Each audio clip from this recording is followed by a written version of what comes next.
இதை பற்றி யாருக்காச்சும் தெரிஞ்சிச்சுன்னா இது என்னன்னாச்சும் எனக்கு வந்துட்டு கமெண்ட் பண்ணுங்கள். விலைலாம் என்னமோ கம்மியாக தான் வந்துட்டு இருக்குங்க.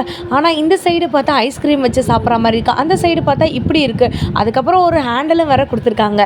பழங்காலத்தில் வந்து பார்த்திங்கன்னா இந்த மாதிரி ஸ்டாண்டு தான் நம்ம வீட்டிலலாம் வந்துட்டு இருந்திருக்கோம். முக்கியமாக எங்கள் தாத்தா பாட்டி வீட்டிலலாம் இன்னும் வந்துட்டு இருக்குது. இதோட விலை 92 ரூபா தான். இதில் தான் வந்துட்டு இந்த ஷேவிங் பண்ணுற மெஷினு, அதுக்கப்புறம் பவுடர் டப்பா, இந்த மாதிரிலாம் வந்து தேங்காய் எண்ணெய் டப்பா அதெல்லாம் வந்து வச்சுருப்பாங்க.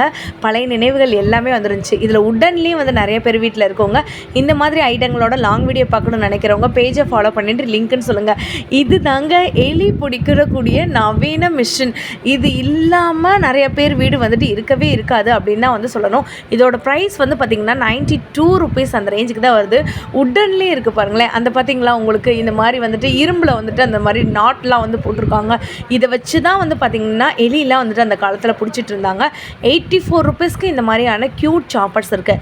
84 ருபீஸ், 92 ருபீஸ், 100, 150 இந்த மாதிரி ரேஞ்சஸ் இருக்குது. லாங் வீடியோ பார்க்கணும்னு நினைக்கிறவங்க பேஜை ஃபாலோ பண்ணிவிட்டு லிங்க்னு சொல்லுங்கள். பாய்ங்க.